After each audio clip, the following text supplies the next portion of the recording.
jiwa anak muda. Satukan suara kita, satu hati satu jiwa. Gelombang kebangkitan menemani. Assalamualaikum warahmatullahi wabarakatuh. Salam sejahtera kepada semua. Selamat menyambut hari Deepavali.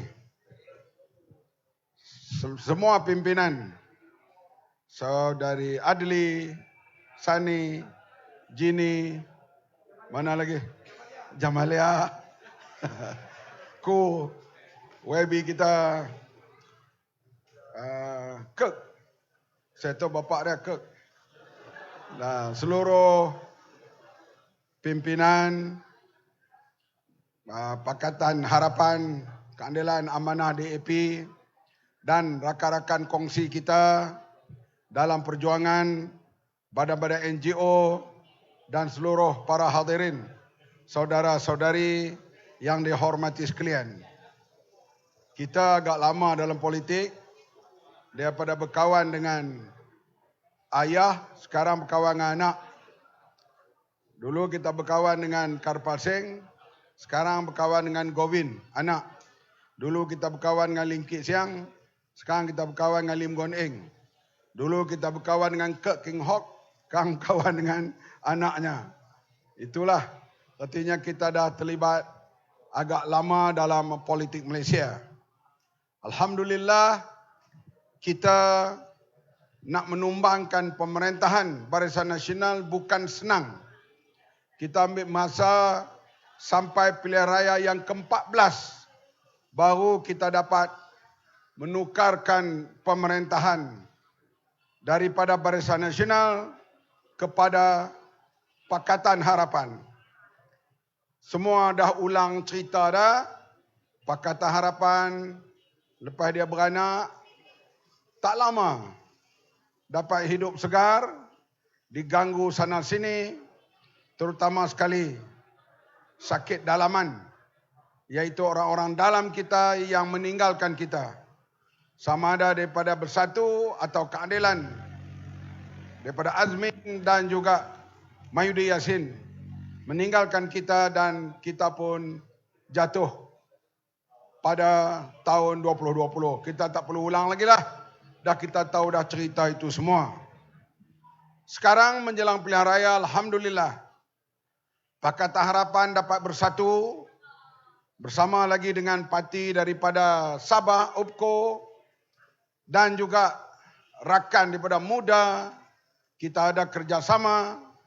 Maka hadirin sekalian, Pakatan Harapan akan hadapi pilihan raya dengan penuh keyakinan.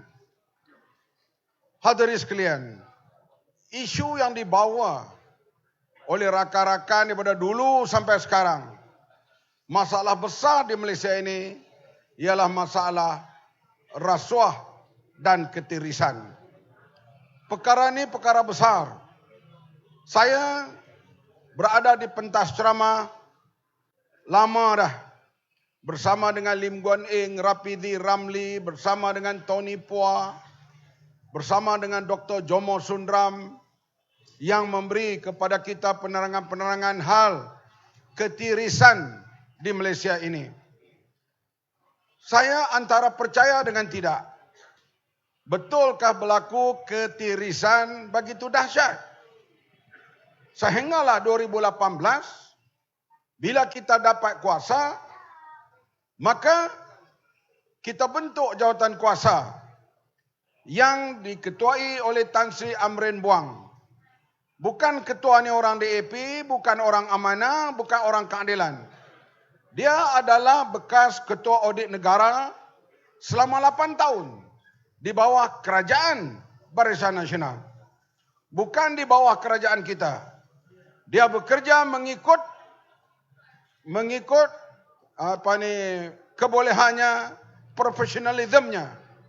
Maka dilantik beberapa orang lagi di bawah mesyuarat kabinet. Kita bentuk jawatan kuasa ini dan dia menjalankan tugas dengan bebas dan disiasatlah yang mula sekali Kementerian Pertahanan. Selepas 6 bulan buat siasatan, saya mula terkejut.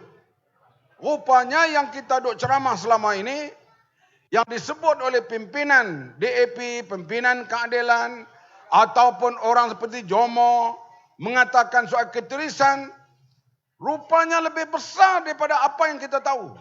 Terkejut kita. Laporan awal diberi kepada saya, yaitu land swap, yaitu tanah Kementerian Pertahanan, bila nak dibuat pembangunan dijual dengan harga di bawah pasaran. Kerajaan, Kementerian Pertahanan rugi 500 juta. Itu baru satu perkara. Kemudian kita tunggu lagi. Bulan 5 kita patut terima kapal pertama LCS. Bila tak siap, Tan Sri Amrin buang, saya tanyalah dia, kenapa jadi begini? Dia kata, dapatan kita lebih kurang 400 juta dibayar, tak ada kena mengena dengan pembinaan kapal. Lagi kita terkejut. Bukan sikit. Kemudian, dia kata pula, helikopter yang kita tempah 5 biji itu takkan sampai dalam masa 2-3 tahun ini. Lagi kita terkejut. Itu 350 juta. Rupanya bila dia buat siasatan, bukan yang kita tuduh dalam ceramah selama ini. Lebih berat, lebih teruk daripada apa yang kita sangka. Ini dibongkar satu kementerian. Oleh itu, para penduduk Malaysia, masalah kita ialah masalah ketirisan. Leakage. Bagaimana kita nak stop leakage ini? Sebab Malaysia sepatutnya kita sudah setaraf dengan Korea Selatan. Mungkin kita lebih tinggi, lebih atas daripada Korea Selatan. Tapi ketirisan berlaku makin tahun makin teruk, makin tahun makin teruk. Sehingga dikatakan lebih daripada 60 bilion. Saya mula-mula angka ni saya kata exaggerate. Mana boleh nak tirih banyak tu. Tapi bila satu kementerian disiasat, kita dapati tirihnya terlalu besar. Dan yang paling besar sekali, yang tuan-tuan tak faham, saya pun korang faham, 1NDB. Meniaga apa 1NDB ni? Meniaga telur ayam kita nampak di pasar. Kapal tak siap kita tahu kapal. Kalau Petronas tak siap kita tahu dia meniaga minyak. Kalau lori tak sampai kita tahu meniaga lori. 1NDB ni meniaga apa? You tahu kan meniaga apa 1NDB? Tak tahu. Amir. Tahu tak apa dia 1NDB dia meniaga apa? Tak tahu. Tiba-tiba kita kena bayar hutang dekat 50 bilion. Siapa kena bayar? Anak cucu kita. Anak cucu kamu. Padai muka. Sebab apa? Rasuah sudah jadi berleluasa. Kita tak tahu. Yang kita tahu kapal Jolo. Yang kita tahu Subang beli dekat 1 juta. Yang kita tahu lukisan beli 1 juta. Tak apalah. Duit mak bapak dia punya pasal. Tapi duit kita. Duit kita. Bunga kita kena bayar interest 1.7 bilion dekat setahun. Mampu kita. Mereka seronok, duduk di luar negeri, naik kapal mewah, tidur dengan artis ni, buat filem itu, filem ini, filem separuh lucah dan sebagainya, yang kena bayar hutang kita. Ini rakyat. Kalau nak undi lagi orang macam ni memerintah, saya tak tahulah. Kamu ni orang ke plastik? Kita bercakap apa-apa macam buat tak tahu. Sedangkan yang susahnya kita. Memang orang-orang meniaga dia bayar cukai. Cukai pintu, cukai signboard itu, cukai stamp, cukai apa ni, harta alih, harta tak alih. Macam-macam cukai mereka bayar. Mereka reda kerana itu sistem di Malaysia. Memang cukai. Pergi Australia pun cukai tinggi. Di England pun cukai tinggi. Di Singapura pun cukai tinggi. Tax semua tinggi. Tapi mereka berpuas hati membayar cukai itu kerana wangnya itu digunakan untuk kesihatan.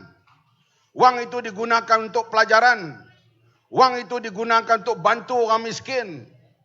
Kalau kita pergi England, memang teks cukup tinggi.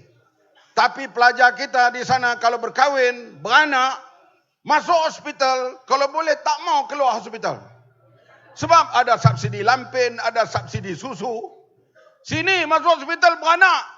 Kalau 3 hari, dia kalau boleh nak keluar hari pertama. Sebab bil makin meningkat. Kamu ambil jangan duk senyum, kamu bukan kahwin lagi. Tapi ini hadirin sekalian, kenapa? Karena sebarang bentuk subsidi itu terpaksa berkurangan sebab duit kita pergi ke tempat lain. Leakage. Kita lihat, bagi saya belanjawan negara, setiap tahun dibentangkan ianya baik. Belanjawan siapa kata tak baik dibuat oleh pegawai-pegawai kerajaan. Mereka berhempah pula dialog NGO, dialog kumpulan itu. Barulah buat belanjawan. Bagi saya belanjawan setiap tahun baik. Daripada zaman Tan Sri Husin sampai ke zaman Menteri Keuangannya Tengku Razali, sampai kepada zaman Anwar Ibrahim, sampai ke zaman Tun Mahathir, sampai ke zaman Najib, sampailah zaman sekarang. Belanjawan baik. Yang tak baiknya pelaksanaan. Betul ke tak? Dalam belanjawan disebut cek tijah akan dapat 6,000 berbagai subsidi. Dia tak beritahu cek Rosmah dapat 180 juta. Itu yang ditangkap dan didakwa. Selama ni yang tak ditangkap, yang tak didakwa, tak banyak mana. Bilion-bilion. Tapi tengok UMNO terliau. Hadirin sekalian, kita mau bila mereka dah lakukan kesalahan, hukum mereka. Bila kita memerintah, katalah 5 tahun, kita juga melakukan kesalahan, hukum pula kita. Boleh tak rakyat bersikap begitu? Bukan kata Pakatan Nasional, Pakatan Harapan naik nanti, tak akan melakukan kesalahan. Mungkin berlaku. Kalau berlaku, kalau individu, hukum individu. Kalau parti itu banyak melakukan rasuah, hukum Pakatan Harapan. Pilihan raya 5 tahun lagi. Boleh ke tak? Ni dah, kami dihukum melalui Sheraton Move. Tu yang aku marah tu. Kalau dia jatuhkan melalui pilihan raya, tak apa. Kita lawan balik. Tapi bila jatuh melalui curi wakil rakyat, beli wakil rakyat, beri jawatan, janji JLC, ini tak aci, ini bukan nilai demokrasi. Bila kita izin begitu hadirin sekalian, pelabur macam mana nak datang?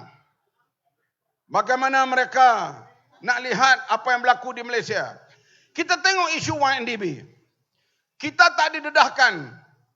Kenapa berlaku pembunuhan terhadap peguam Melayu yang terlibat mula-mula tubuh YNDB di Terengganu?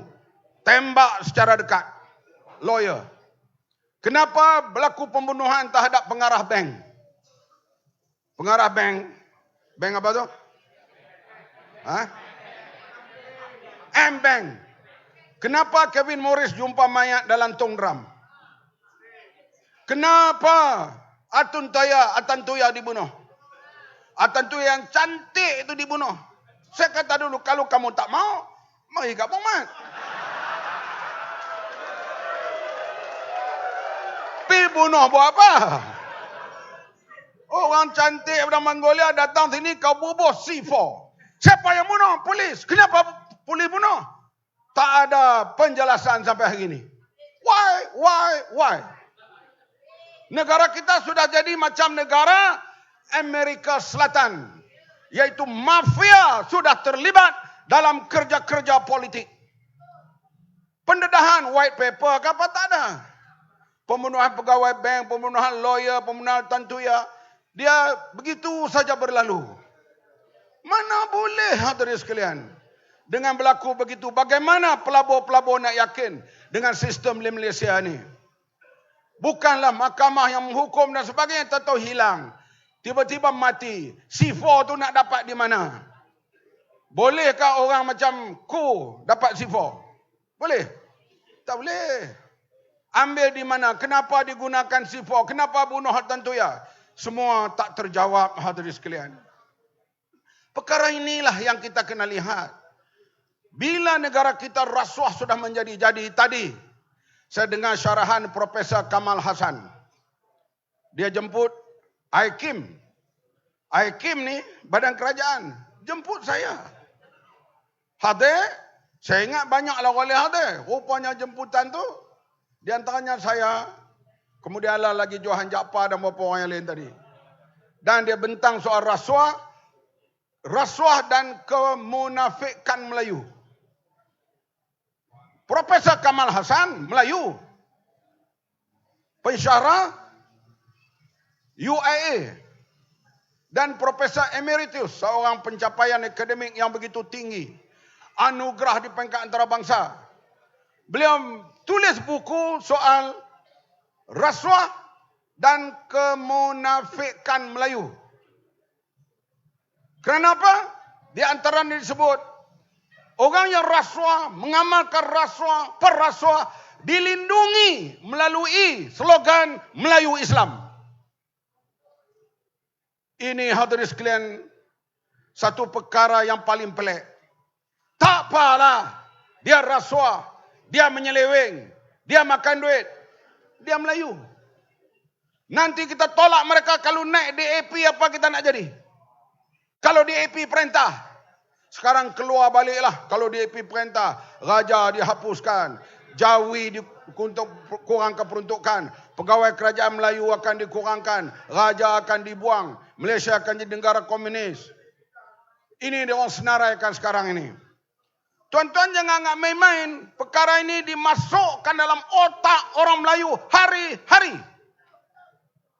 Akhirnya orang Melayu kata tak apalah. Kalau rasuah pun dia Melayu. Kalau naik Cina ni apa kita nak jadi?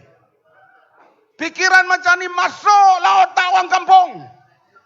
Masuk setengah-setengah pegawai kerajaan. Adik-beradik isteri saya, WhatsApp ke isteri saya. Kami sayang Bang Mat orang baik. Beritahulah dia, janganlah berkawan dengan DAP. DAP tu Cina. Hadirin sekalian. Takkan kau nak jadi Melayu, dia nak beranak lu, Tuhan tak tanya you nak jadi Melayu ke Cina.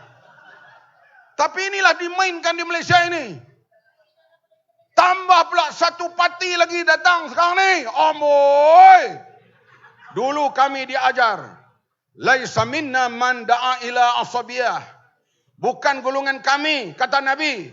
Mereka yang berjuang atas semangat asabiyah atau perkauman.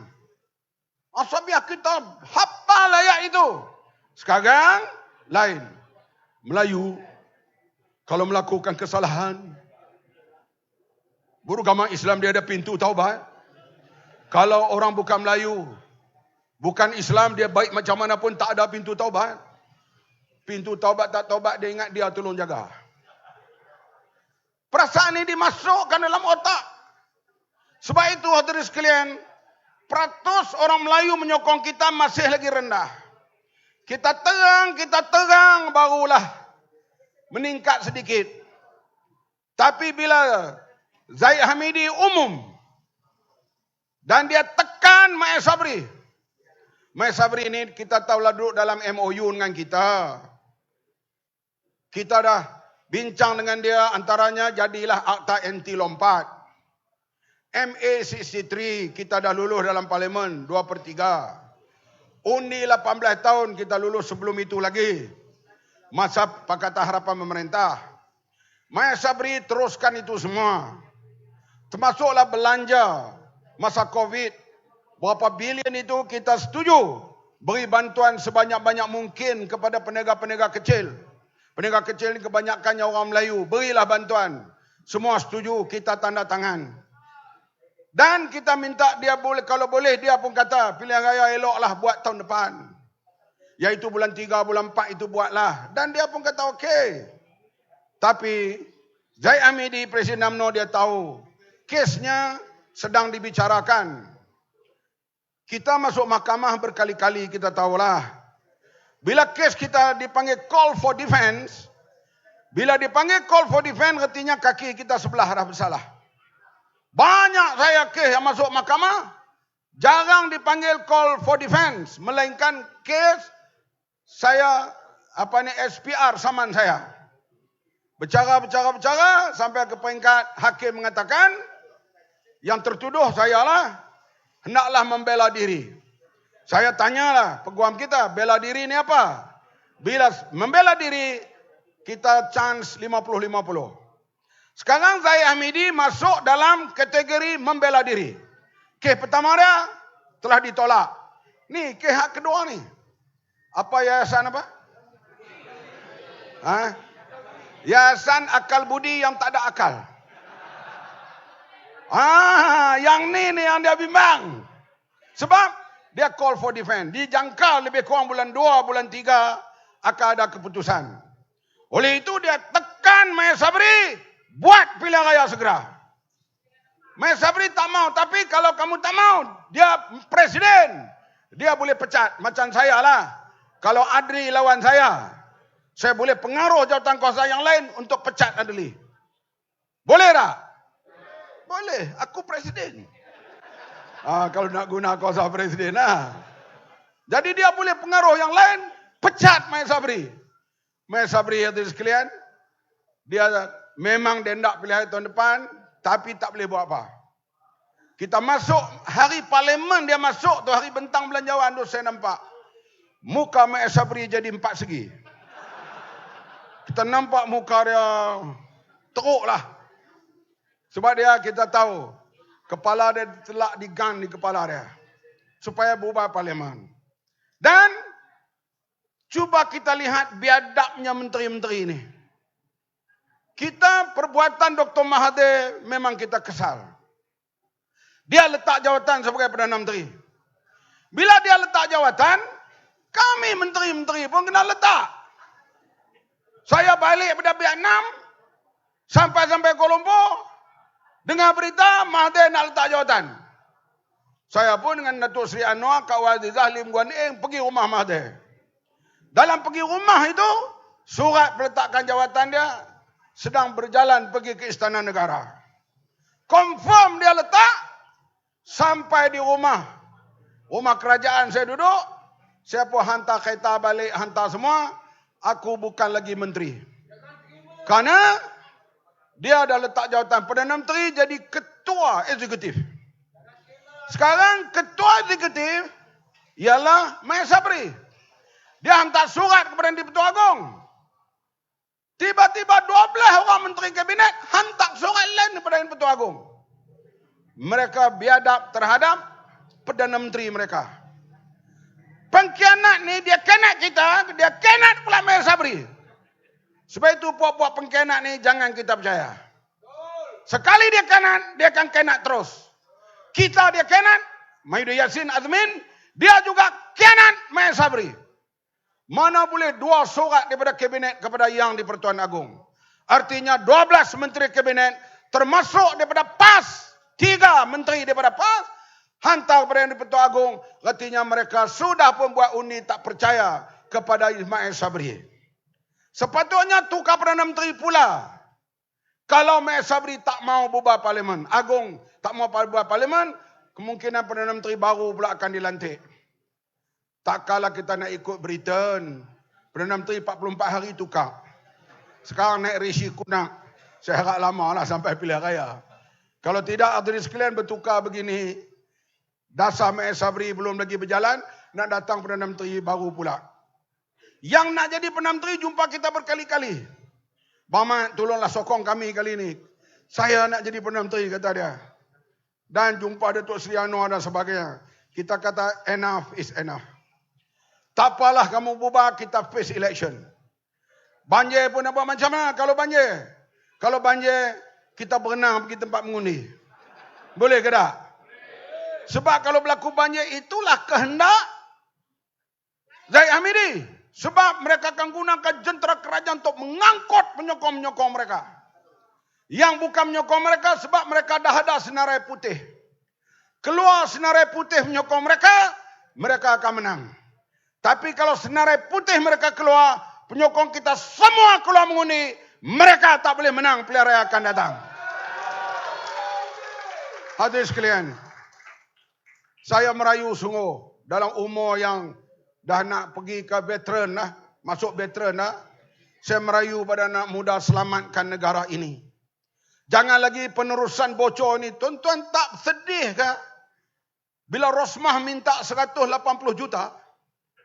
projek solar untuk elektrik sekolah-sekolah di Sarawak. Tu tak tahu menteri lain yang berkenaan minta lagi. Tu satu kes. 180 juta hampir sama banyak dengan belanjawan negeri Perlis. Melaka berapa belanjawan negeri dah? 400 juta. Artinya hampir separuh belanjawan negeri Melaka satu Rosmah minta. Hadirin sekalian, inilah yang kita lihat bila seorang menteri meninggal dunia, maknya dan isterinya, mak mentua dan sebagainya tuntut harta 2 bilion. 2 bilion bukan daripada gaji, tentu daripada cara yang tak betul. Dan ini masalah besar dalam negara kita sekarang. Kalau kita nak berasa nak sambungkan lagi tugas mereka, saya tak fahamlah kedudukan rakyat Malaysia ini. Banyak tuan-tuan bila tirih sebegini rupa. Sekarang kita lihat duit kita hari ini sudah RM4. 70 RM4.75 $1. Orang Melayu duk marah semua pergi Mekah mahal. Kita pergi Mekah mahal bukan kerana tambang naik sikit saja. Muasasah cas pun tak banyak. Yang menyebabkan hambang jadi tinggi, harga tinggi pergi Mekah kerana duit kita jatuh. Masa saya pergi Mekah dulu, RM100 wang Malaysia, RM145. Sekarang RM100 kita RM70. Jatuh lebih 60%. Kalau dulu muasasah minta $1,000, sekarang dia minta $1,000. Dulu kita bayar 2,500, sekarang kena bayar 4,800. Tambang kapal terbang. 20 tahun dulu $1,000, RM2,500. Sekarang $1,000 juga kita kena bayar tambang 4,800. Campur lagi dengan hotel dan sebagainya, itu yang pergi Mekah sampai 25,000, 30,000. Karena duit kita jatuh. Orang Singapura, duit kita RM1, Singapura $1. Tahun 60-an, 70-an. Mereka pergi Mekah dulu RM6,000, $6,000, sekarang $7,000. Sepatutnya kita pergi Mekah sekarang RM7,000. Tapi duit kita jatuh banding dengan Singapura 3 kali ganda.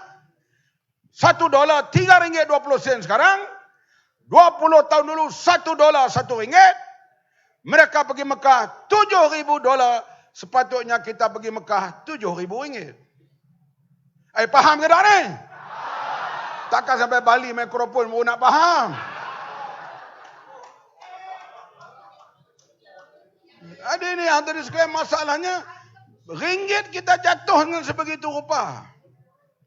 Dan Tengku Razali kata bulan 12 ni mungkin $1 RM5. Harga barang akan naik, makanan ayam harga naik, harga bersih akan naik. Maka harga rumah, kalau tahun 88 dulu, saya keluar isteri saya beli rumah, harga RM90,000. Sekarang boleh dapat harga RM90,000 di Shah Alam. Tobat. Sekurang-kurang pun setengah juta ataupun RM800,000 kalau saya nak jual rumah saya sekarang. Kenapa? Harga bersih naik, harga simen naik, harga semua naik. Kenapa naik? Duit kita jatuh. Kalau tak faham juga, beratlah. Kita pula hadirin sekalian bila dapat duit terpijak. Dapatlah duit 180 juta. 100 juta satu projek, 50 juta. Bila dapat duit begitu, menteri ke pegawai tinggi yang terlibat dengan rasuah, sampai dah. Minta buka jalan. Sebab saya nak bagi terus mic kepada Datuk Seri Anwar lepas ni. Mana tadi saya sebut tadi?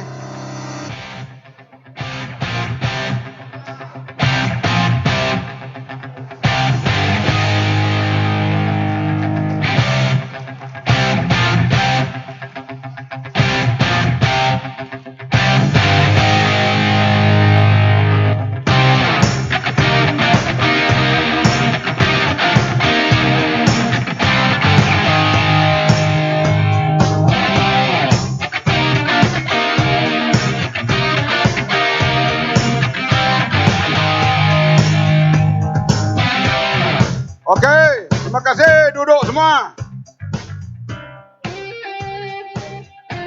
Ketibaan Datuk Seri Anwar Ibrahim, Pengerusi Pakatan Harapan Malaysia. Hadirin sekalian, Datuk Seri Anwar Ibrahim layak atau tidak jadi Perdana Menteri Malaysia? Bukan layak, lebih daripada layak. Tapi bagaimana nak jadi? Nak jadikan Anwar Ibrahim Perdana Menteri, bagaimana? Kita kena menang Parlimen Kota Melaka. Kita kena menang Parlimen Jasin. Kita kena menang Parlimen Alor Gajah. Kita kena menang Parlimen Masjid Tanah. Kita kena menang Parlimen Jasin. Kita kena menang Parlimen Tangga Batu. Kita kena menang Parlimen Muar. Kita kena menang Parlimen Batu Pahat. Kita kena menang Parlimen Tampin. Kita kena menang Parlimen Seremban. Kita kena menang Parlimen Port Dickson. Bila cukup 112, maka 10 hari bulan, 20 hari bulan November, pukul 10 pagi, Datuk Seri Anwar Ibrahim akan angkat sumpah sebagai Perdana Menteri Malaysia. Ini cakap Datuk Seri Anwar Ibrahim layak jadi Perdana Menteri. Tiba-tiba Alor Gajah kalah. Anwar layak jadi Perdana Menteri. Kota Melaka kalah. Yes, kalau jadi begini. Kita mau kalau nak jadi Perdana Menteri, kena menang 112 kerusi paling kurang. Tadi, Datuk Seri, saya hadir penerangan Profesor Kamal Hassan. Dia bercakap hal rasuah dan kemunafikan Melayu. Tajuk yang begitu kasar. Dalam ucapan dia tu dia sebut nama saya banyak kali. Salah tu dia sebut. Ni, Cik Mat Sabu saya nak tanya. Kalau Pakatan Harapan menang, siapa Perdana Menteri? Saya terus kata, Datuk Seri Anwar Ibrahim. Pegawai kerajaan semua tu. Saya ingat mereka marah. Mereka pakai tepuk tangan semua. Ini tadi yang anjur tu apa? Yang apa tu? Jakim. Besar tempat itu yang apa, Profesor Kamal Hassan. Yang seorang yang menulis hal rasuah. Saya nampak selepas Dr. Syed Hussein Ali yang menulis hal rasuah yang begitu berwibawa, dan sekarang ini kita lihat Profesor Kamal Hassan menulis soal Melayu, kemunifikan Melayu dalam hal rasuah. Dan dia menyebut rasuah dilindungi dengan menggunakan isu-isu agama. Saya kata, hak ni yang saya duduk syarah selalu pun. Rupanya bila sehati sejiwa, walau lama tak berjumpa, rupanya kita bersama. Hadirin sekalian, sebab itu Alor Gajah jangan petikai lagi Pakatan Harapan mesti menang. Boleh? Ni dah duduk kedai kopi tumbuk meja. Anwar layak jadi PM. Adik-beradik kamu masih duduk mengundi UMNO. Macam mana? Telefon mereka, beritahu mereka, kita nak kepada perubahan. Boleh? Kita. Sekian dulu. Terima kasih. Happy Deepavali. Wabillahi taufik. Salam untuk semua. Terima kasih.